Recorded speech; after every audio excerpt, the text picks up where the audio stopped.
Disclaimer. Everything you will see in this video is for informational purposes which is taken from any book, news article, or any documentary which is already available for public. Thank you. नमस्कार दोस्तों, मेरा नाम है रोशन। Crime stories channel में आपका स्वागत है। आशा करता हूं आप सब अच्छे होंगे। दोस्तों, आज की कहानी रंगा और बिल्ला नाम के दो ऐसे हत्यारों के बारे में है जिन्होंने आज से लगभग 4 दशक पहले एक ऐसे जुर्म को अंजाम दिया था कि जिसको सुनकर पूरे देश में गुस्से की लहर दौड़ गई थी। इन दोनों का गुनाह इतना संगीन था कि इनकी फांसी के बाद इनके शवों को इनके घर वालों ने लेने से तक इनकार कर दिया था। दोस्तों, रंगा और बिल्ला का नाम पहली बार सितंबर 1978 में चर्चा में आया था। ये अपने एक दोस्त के साथ मिलकर छोटी मोटी चोरियां, जैसे किसी का पर्स चुराना, किसी की कोई कीमती सामान के साथ छिनाझपटी करना जैसे क्राइम किया करते थे। एक बार ऐसे ही चोरी के दौरान इनका साथी पकड़ा जाता है। उससे ये दोनों डर जाते हैं कि कहीं पुलिस इन्हें भी न पकड़ ले, इसलिए वे दोनों मुंबई से एक गाड़ी चुराकर सीधा राजस्थान के लिए निकलते हैं। लेकिन वहां उनका कुछ खास काम नहीं बनता, तो ये पहले गुजरात जाते हैं, फिर दिल्ली चले आते हैं। रंगा और बिल्ला 16 अगस्त 1978 को दिल्ली पहुंचते हैं। वहां ये दोनों एक कमरा किराए पर लेकर वहीं रहने लगते हैं। दरअसल वो दिल्ली भी किसी चोरी की तलाश में ही आए हुए थे। दिल्ली के एक होटल अशोका के पास ये एक कार चुराते हैं और उसका नंबर प्लेट बदलकर पूरे शहर में घूमने लगते हैं। 26 अगस्त 1978 दिल्ली में हल्की सी बारिश हो रही थी और इसी बारिश के दौरान गीता चोपड़ा और भाई संजय चोपड़ा शाम के लगभग 6 बजे संसद मार्ग पर स्थित ऑल इंडिया आकाशवाणी स्टूडियो जाने के लिए निकलते हैं।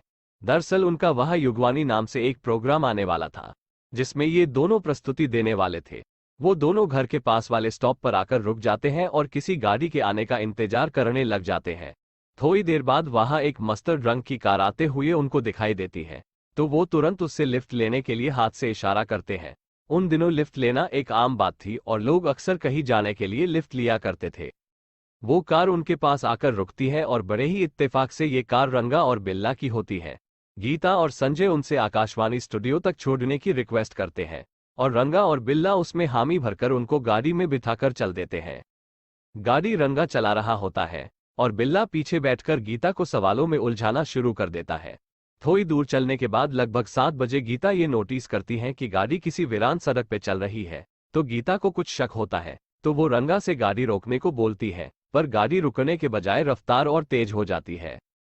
तो वो रंगा से पूछती है कि ये कौन सा रास्ता है, तो रंगा कहता है कि ये एक शॉर्टकट है।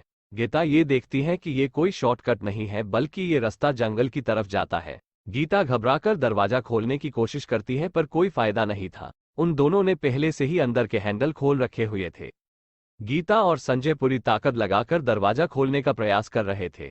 इसी दौरान रंगा अपने पास वाली तलवार निकालकर दोनों को चुप बैठने की नसीहत देने लग जाता है। लेकिन गीता और संजय लगातार उन दोनों से अपने आप को बचाने की कोशिश कर रहे थे।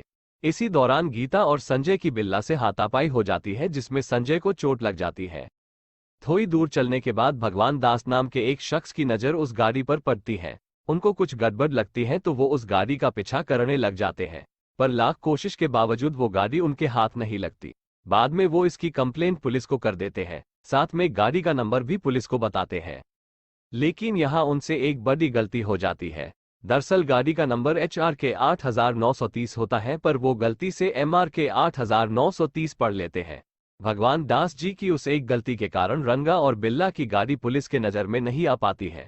मामला काफी ज्यादा संगीन था, पर बावजूद इसके स्थानीय पुलिस पे ये आरोप लगाया जाता है कि उन्होंने ज्यादा गहराई में जाकर छानबीन नहीं की थी और अधिकार क्षेत्र से बाहर की घटना बताकर अपना पल्ला झाड़ लिया था। दूसरी तरफ रात के लगभग 8 बज चुके थे और गीता और संजय के माता पिता रेडियो के पास बैठकर कार्यक्रम शुरू होने का इंतजार करने लगे थे। पर जैसे ही कार्यक्रम शुरू होता है उनके होश उड़ जाते हैं, क्योंकि कार्यक्रम में गीता और संजय की बजाय कोई और ही था। ये सुनकर कैप्टन चोपड़ा काफी दुखी हो जाते हैं और बाद में लगभग 8:45 बजे अपना स्कूटर निकालकर आकाशवाणी स्टूडियो पहुंचते हैं। वहां पहुंचते ही उनके पैरों तले जमीन खिसक जाती है जब उनको पता चलता है कि गीता और संजय स्टूडियो पहुंचे ही नहीं है। कैप्टन काफी टेंशन में आ जाते हैं कि बच्चे आखिर कहाँ गए होंगे। वो अपने आसपास के सभी रिश्तेदारों से और उनके दोस्तों से भी गीता और संजय के बारे में पूछते हैं, पर वो कहीं भी नहीं मिलते। बाद में थक हार कर वो लगभग 10:15 पर पुलिस स्टेशन जाकर अपने बच्चों की गुमशुदगी की रिपोर्ट दर्ज कराते हैं। पुलिस तुरंत निकलकर जितनी भी मुमकिन जगह है वहां पर जाकर उनको खोजती है, मगर कोई पता नहीं लग पाता है। उधर गीता और संजय पूरे रास्ते उन दोनों हैवानों से बचने की पूरी कोशिश करते हैं, पर उन दरिंदों का मुकाबला नहीं कर पाते हैं। बाद में रंगा उनसे कहता है कि तुम दोनों शांत रहो, आगे कोई कपल दिखते ही हम तुम्हें आजाद कर देंगे, लेकिन तुम दोनों किसी को भी हमारे बारे में नहीं बताओगे। फिर कुछ देर गाड़ी शांति से चलती रहती है। फिर एक सुनसान जगह पर रंगा गाड़ी रोक देता है और संजय से कहता है कि चलो मैं तुम्हें उधर छोड़ देता हूं, मगर रंगा संजय को कार से थोड़ा दूर जाकर रुक जाता है और संजय कुछ समझ पाता उससे पहले वो संजय की गर्दन काट देता है। उधर बिल्ला गीता को बुरी तरह मारकर उसके कपड़े फाड़कर उसके साथ बलात्कार करता है। इसके बाद वो गीता को और मारता है और उसे गाड़ी में लॉक कर रंगा के पास जाता है। दोनों आपस में कुछ बात करते हैं और गुस्से में पागल बिल्ला रंगा के हाथ से तलवार लेकर संजय के ऊपर वार करने लग जाता है। इधर रंगा गाड़ी में जाकर गीता के साथ बड़े ही बेरहमी से अत्याचार करने लग जाता है। गीता पूरी कोशिश के साथ रंगा का मुकाबला करने की कोशिश करती है, मगर असफल हो जाती है। अंत में रंगा गीता को घसीटकर उसी जगह ले जाता है जहां उन्होंने संजय की हत्या की थी। भाई की लहूलुहान लाश देखकर उसकी हालत खराब हो जाती है और इससे पहले वो कुछ समझ पाती बिल्ला तलवार से गीता का गला काट देता है और गीता की भी मौत हो जाती है। गीता और संजय की इतनी बेरहमी से हत्या करने के बाद वो उनकी लाश को पास की झाड़ियों में फेंककर गाड़ी में आकर बैठ जाते हैं। गीता और संजय ने बड़ी ही बहादुरी के साथ उन दरिंदों का मुकाबला किया था और इसी हाथापाई के दौरान बिल्ला के सर पर चोट लगी होती है, जिसके कारण उसका काफी खून भी निकल चुका होता है। वहां से वो दोनों वेलिंगटन हॉस्पिटल पहुंचते हैं। डॉक्टर बिल्ला के सर की पट्टी करते हैं और उसे वहीं रुकने की हिदायत देते हैं। मेडिकल नियम के मुताबिक सर पर गहरी चोट लगने के केस में डॉक्टर को पुलिस को इसके बारे में बताना होता है और ये दोनों हॉस्पिटल में गलत नाम लिखवाकर रुके हुए थे। थोड़ी देर बाद वहां पुलिस आती है और बिल्ला से चोट की वजह पूछती है, तो इस पर बिल्ला कहता है कि हम सड़क से चल रहे थे कि तभी कुछ गुंडों ने हम पर हमला कर दिया और हमारे पास से घड़ी और पैसे भी छीन लिए और मुझे लोहे की रोड से मारा, जिसके कारण ये चोट लगी। हॉस्पिटल में मौजूद पुलिस इसकी जानकारी मंदिर मार्ग पुलिस को देती है, पर पुलिस को उसकी बातों से कुछ अजीब लगा, तो वो बिल्ला से कहती है कि चलो हमें उस जगह ले चलो जहां तुम पर हमला हुआ था। तो रंगा और बिल्ला उन्हें एक मनगढ़ंत जगह ले जाते हैं और एक कहानी बताते हैं, पर पुलिस को वहां मारपीट का कोई सुराग नहीं मिलता, तो वो उन दोनों को थाने ले आती है। कुछ वक्त बीतता है और 1:40 पर रंगा और बिल्ला एक बहाना करके वहां से निकलते हैं और पुलिस को कहते हैं कि हम सुबह वापस आएंगे। ये दोनों वहां से सीधा भागते हुए अपने कमरे में आते हैं और कुछ पैसे और कुछ जरूरी सामान लेकर सीधा मुंबई भाग जाते हैं। मुंबई में कुछ समय बिताकर वो वापस ट्रेन पकड़कर सीधा आगरा चले आते हैं। इधर गीता और संजय को गुम हुए 24 घंटे बीत चुके थे, मगर पुलिस को अब तक कोई सुराग नहीं मिला। 2 दिन बाद 28 अगस्त 1978 को सुबह लगभग 6 बजे एक चरवाहा अपनी गायों को ठीक उसी जगह चरवा रहा था कि तभी उसकी नजर दोनों के लहूलुहान शव पर गई। वो देखकर चरवाहा काफी घबरा गया और तुरंत उसने इसकी जानकारी पुलिस को दी।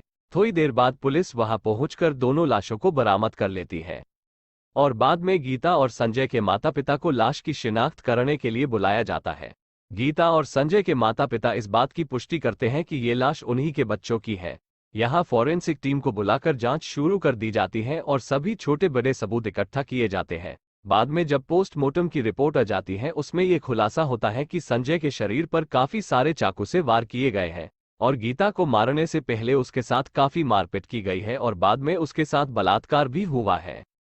इसके बाद पुलिस पर भी इस केस का दबाव बढ़ता जा रहा था, पर कैप्टन चोपड़ा पुलिस की खोजबीन से नाखुश थे। इसीलिए करीब 2 दिन बाद उन्होंने मीडिया वालों के सामने आकर इंसाफ की गुहार लगाई। जब इस केस की खबर लोगों तक पहुंची तो लोगों में एक गुस्से की लहर दौड़ गई और हर तरफ बस इसी खबर को लेकर चर्चा होने लगी। पूरे 8 दिन बीत जाते हैं, पर फिर भी उन दोनों को पुलिस पकड़ नहीं पाते। इस बात से लोगों का गुस्सा और बढ़ता जाता है। बात यहां तक पहुंच चुकी थी कि लोगों का गुस्सा शांत करने के लिए खुद तत्कालीन विदेश मंत्री अटल बिहारी वाजपेयी जी को आगे आना पड़ा, लेकिन लोगों के अंदर का गुस्सा और आक्रोश देखकर उन्हें भी पीछे हटना पड़ा। मामले की गंभीरता को देखकर प्रधानमंत्री मोरारजी देसाई ने खुद गीता और संजय के घर जाकर इस पूरे मामले के लिए शोक प्रकट किया और साथ साथ दिल्ली पुलिस को भी इस केस को जल्द से जल्द सॉल्व करने का आदेश भी दिया। प्रधानमंत्री के खुद इस केस में दखलंदाजी करने की वजह से दिल्ली पुलिस भी भारी दबाव में थी। माहौल इतना गंभीर था कि रंगा और बिल्ला भी कहीं बाहर निकल नहीं सकते थे, लेकिन कितने दिन ऐसे छिपकर रह सकते थे। उस वक्त वे दोनों आगरा में ही थे। 8 सितंबर 1978 को यमुना नदी पुल पर कालका मेल ट्रेन की एक बोगी में वे दोनों सवार हो जाते हैं, लेकिन यहाँ वो गलती से आर्मी के लिए रिजर्व बोगी में घुस जाते हैं। उनका हुलिया देखकर आर्मी के जवानों को उन पर शक हुआ तो उन्होंने रंगा और बिल्ला को घेर कर उनकी पूछताछ की। इसी दौरान एक जवान उन दोनों को पहचान लेता है और बाद में आर्मी के जवान उन दोनों को बांधकर रखते हैं। आर्मी वालों ने 9 सितंबर 1978 को नई दिल्ली रेलवे स्टेशन पर उन दोनों को दिल्ली पुलिस के हवाले कर दिया।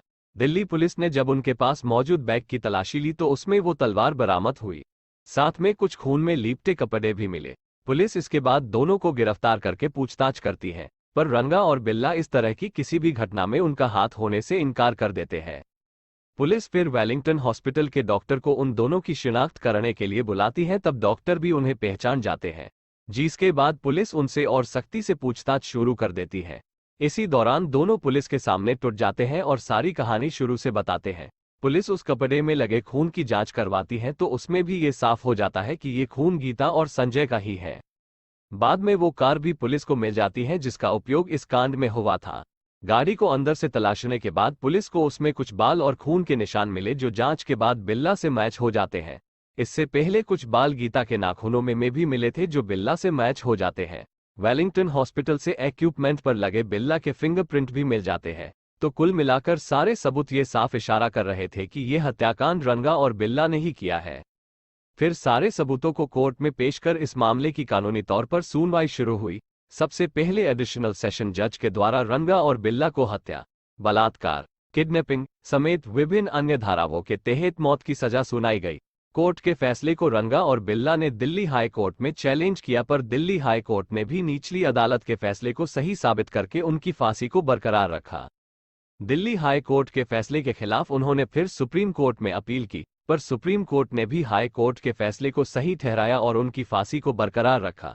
अंत में उन्होंने फांसी के खिलाफ भारत के राष्ट्रपति के पास मसी पिटीशन यानी दया याचिका की अपील की, पर उसको भी राष्ट्रपति द्वारा खारिज कर दिया गया।